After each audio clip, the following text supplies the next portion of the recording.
always enjoyed running together and just laughing together. And so I'm so excited for her to tell her story, and we're going to talk a little bit about what running means to her, and I'll let her introduce herself now. So my name is Monica Aguilera. What is it doing? You just have to Why do I... There. Do I just do it like... Okay. So my name is Monica Aguilera. I'm from Colombia, and I've been here in the US for like 4 years and a half. And I got to Tropical like 2 years ago. And I just enjoy running. I've been running for, I guess, like 12 years. And I started, of course, by myself. I love this little woman. That's it. So Monica, tell me a little bit about what got you into running and how you started your own running journey.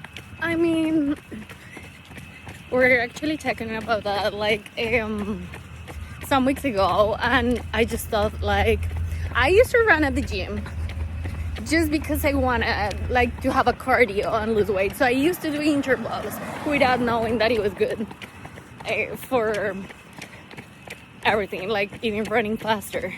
And then one day with some friends, I started running in Colombia, in Bogota. You have on Sunday, you can go to run on the street and there's no cars.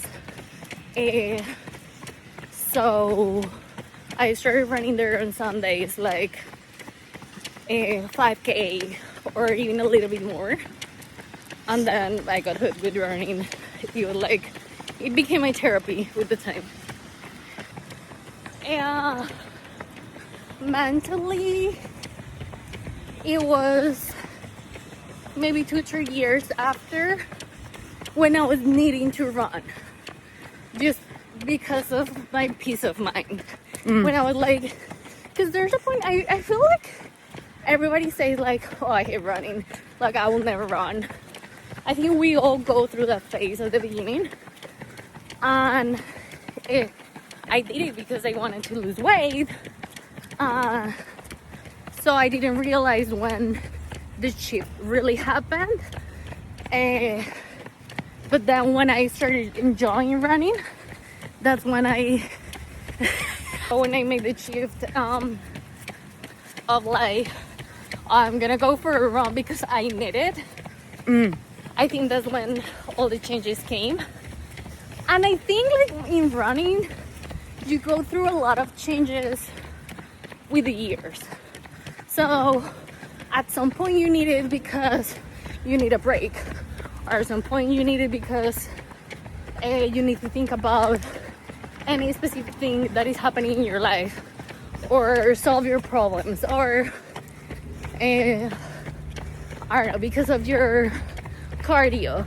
So I think it's just different stages of running and what you show there. Well, and I think running replaced on swimming, but it was because of what I was going through in my body. car. So I used to swim, even competing in swimming in Colombia. My training was really hard, and I've been in sports my whole life.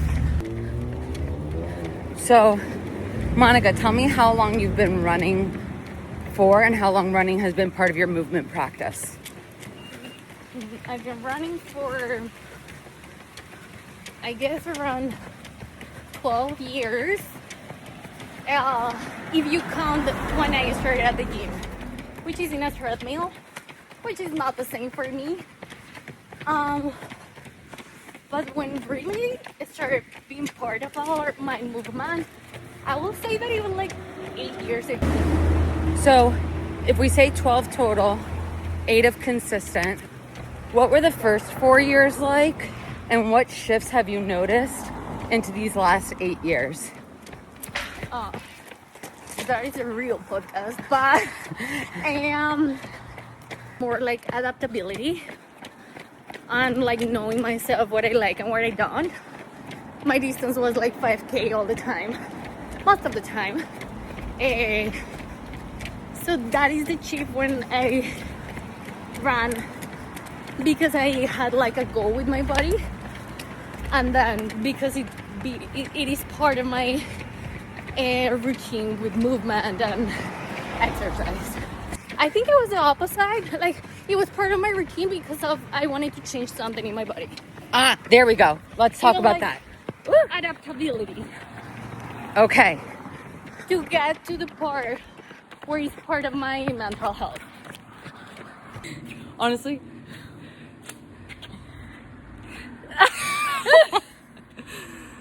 joy. So the last half, officially half, because sometimes we run the distance in Saturdays, but like official race, was Miami, and I broke my pinky, and then when I got back to training, I was injured.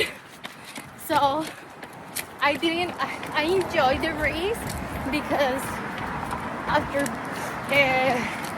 the injury. and after break my pinky, actually, I was like, you know what? All my friends are going. I'm just gonna go enjoy. So I literally planned to pay some friends for 5 miles, like really, really fast, burn out myself, super smart, and then just try to slow down and enjoy the rest of the race. That's what I think. But this is a race which is with friends too, and I will really enjoy it. So what I try to do is like carefully training and taking care of my body in all the ways, so I be able to enjoy, and if we can get good applause. But at least I'm gonna go pose for the pictures, have so much fun, and not thinking about like, oh, something is gonna hurt or something like that. The hardest one that I've done. So I reached 1 week 35 miles, which is a lot for a half marathon. I just wanted to be comfortable running again, and I think I made it happen. But I was focusing on zone 2 runs just to improve from there, and then that made my speed workout get better. And I run, I love cycling, indoor cycling, and I go all to that. I love strength training, but I also do it because of running. About my training, I switched my heavy weight training for the lightest one, focus on running exercises, and to don't overdo and like don't get injured with the amount of miles that I was running. So the strength training was pretty important in this training. So I'm hearing a couple things here. One, really slowing down your pace as your volume increased to focus on time on your feet, and then having specific speed workouts to work on speed. Yeah. I'm hearing a deload of weight with strength training. So it's not that you can't pick up the heaviest weight, but rather recognizing it's a little bit more holistic. And then focusing your exercises on what will support your running. And I'm curious, Monica, like, something else I know about you is that you're very in tune with your spiritual side. Can you talk to me, a little bit about what that looks like, and then B, how that connects to your movement practices, all of them, if any? First, one part that I miss in my training is like I'm doing yoga once a week. Not because I like it, because I found out that it was fundamental for get a good training and avoid injuries. And that brought me to a lot of things. And so what you were saying about my spiritual part, I think like everything has to be aligned in your life in general. I'm talking about training. I'm talking about training for life, as you say. And so my training is aligned with my spiritual part. Let's go there. Sure. Coherent with the things I'm doing for life, and like show it off and in every space in my life. So I think that in the spiritual part, yeah, I had the yoga classes that like at least bring you to a reflection, but it's also in my spiritual part I have the pause. So, and that was super important in this training block that I did. And I learned how to read my body, how to pause when I had to, and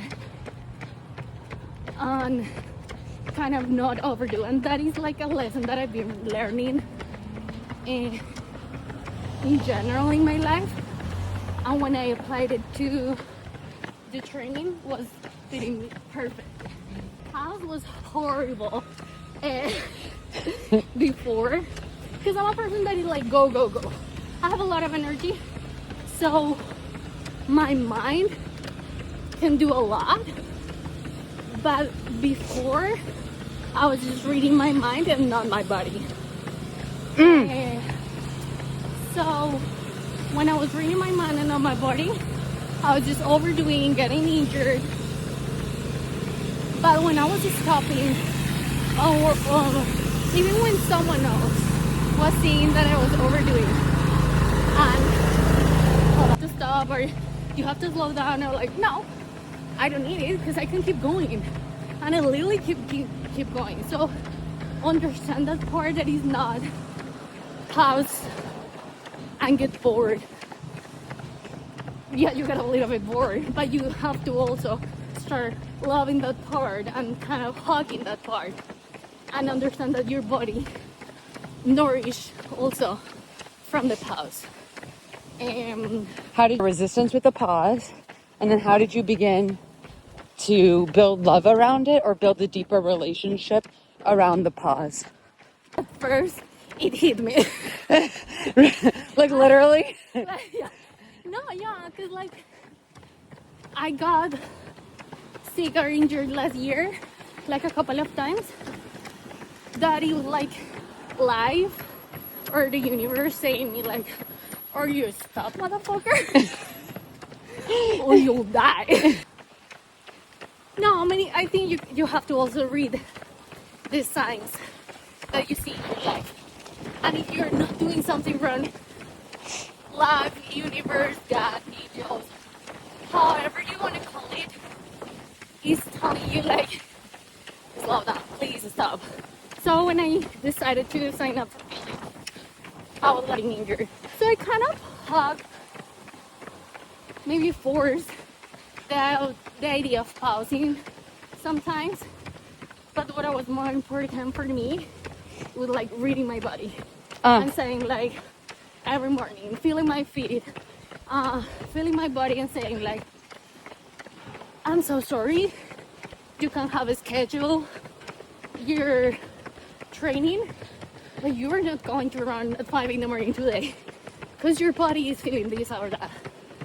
And when you start reading your body, it comes easy because it's like you're not blaming yourself for that. Kind of you're forgiving yourself because you didn't do this before.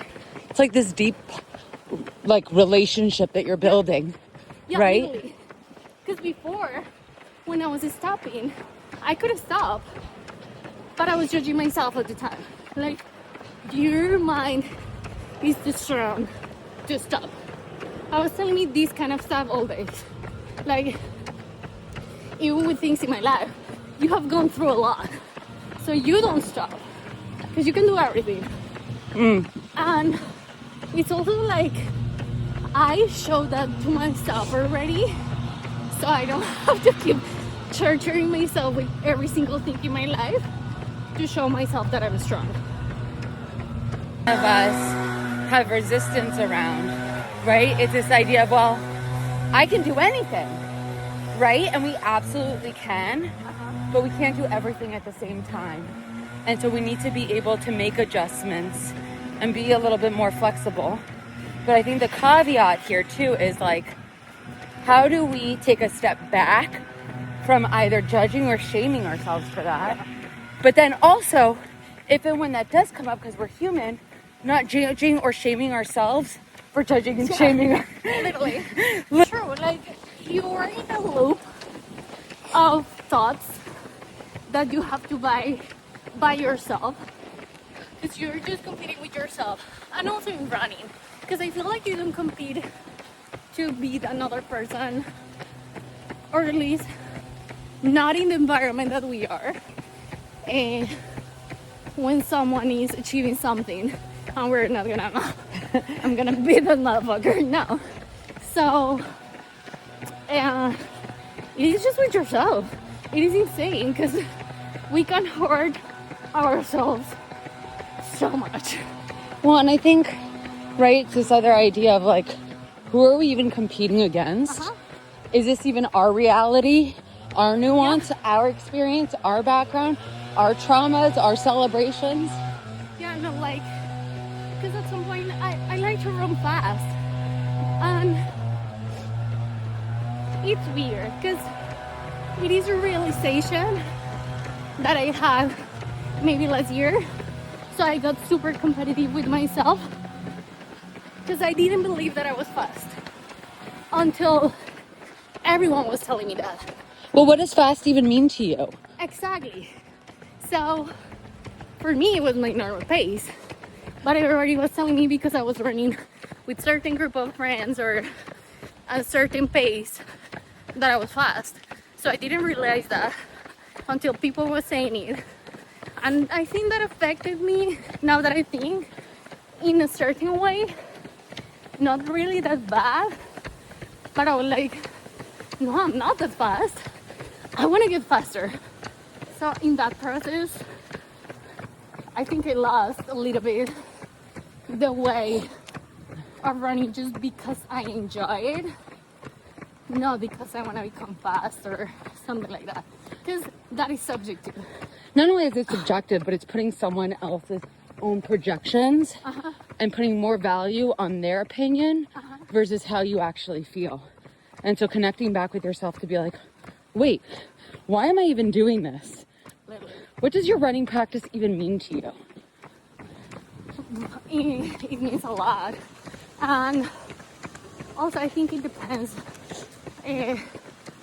on what you're doing in life.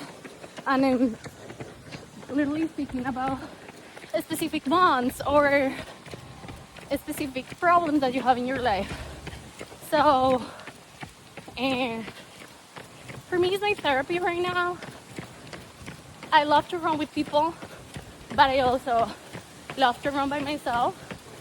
And I think after feeling I'm not gonna sign up for any race because I just want to enjoy it, because what do you say, like, I'm training for life. I'm not training for anything. I'm training for myself to have like to care about my mental health and my physical health. And it's like, for example, when I run by myself, I'm just with my thoughts. Even if I have music, and even taking care of the problems that you have at home, and you find solutions, or just having a break and saying, like, for me, running, for example, one of the most important parts is the realization that I'm so blessed, I'm privileged. And one of the things that I always tell my friends is like, we live in the place that everybody goes for vacations. And that is like even insane to say. But I think in general, running brings me that realization all days or mornings that, wow, I'm so blessed because I can go run, because my body can do this or that, because I'm seeing the sunset or the sunrise. So no, you like have a professor. Well, and even I think something that you're saying that really resonates with me is it's this idea where you kind of get to disconnect, whether it's from the computer, the phone, other issues, work, whatever it might be. Yeah. To disconnect out there to reconnect with your inside. Yeah. I also switched swimming for running at some point. And I feel like I always needed that disconnection. Because in the pool you don't have nothing. Like literally nothing. Not even landscape. Right. So Different kind. All water, all tile. yeah, exactly. So you're literally in your little or big mind, figuring things by yourself. If you could go back in time, because I know you've been running for 12 years.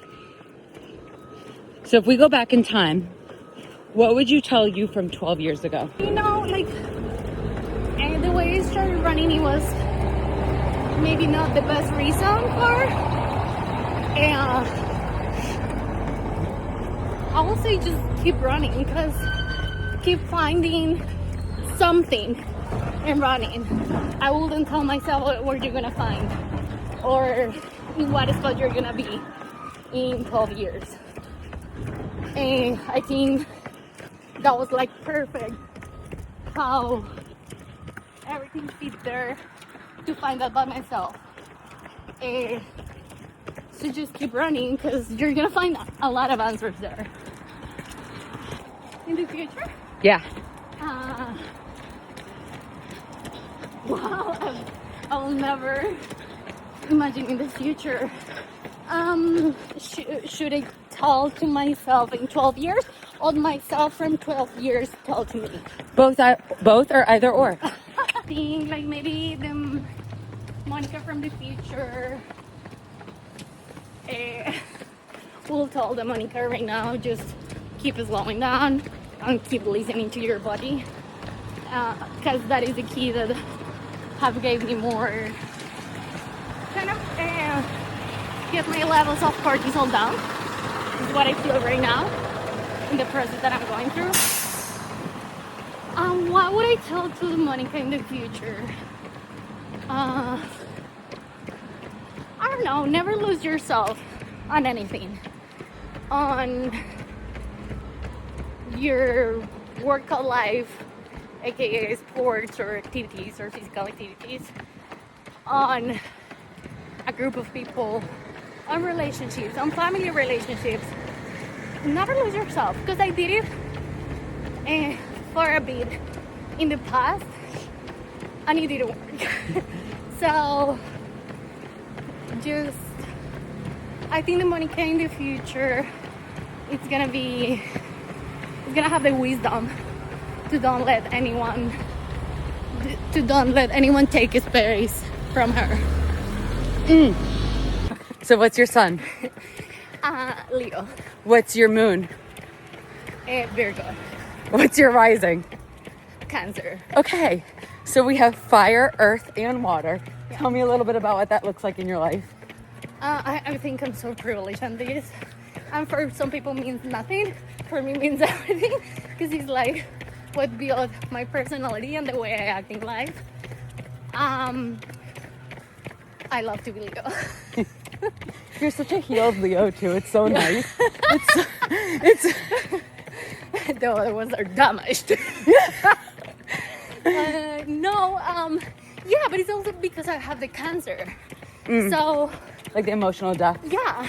So I think like Leo is my outgoing part who goes without any fear, talk to everyone, like kind of show up with her real face. It doesn't matter what the others say.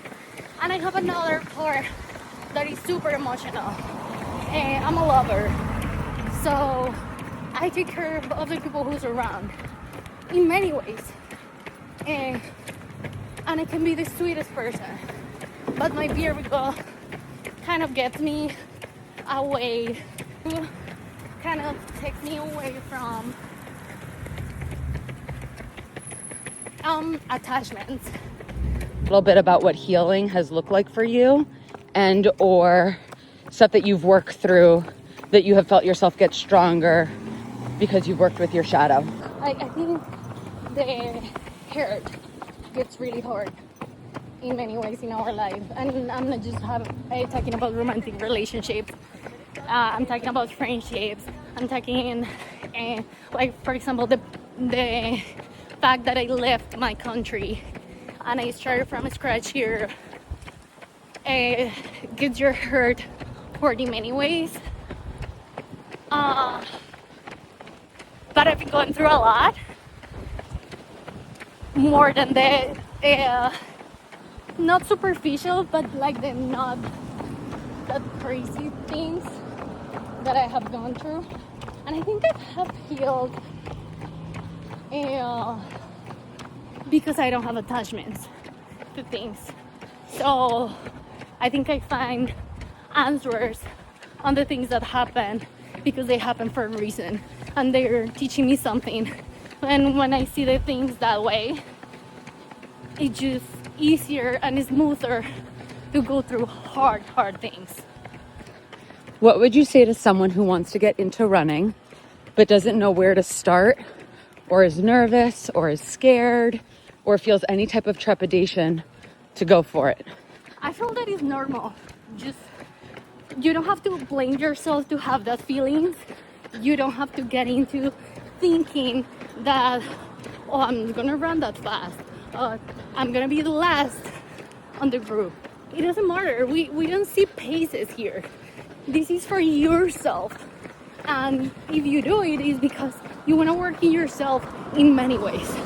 And you're gonna find yourself with the time being another different person. Your race, your pace. Thanks, Monica. And then you put record, and it's recording right away. So if at some point you want to stop. But then what are all these start other here. Buttons? We're gonna figure it out. Because I don't work for DJI. I'm doing different angles, right? Yeah. You were recording like. But that's so funny, you know. That's part of this. Yeah. I was gonna tell you.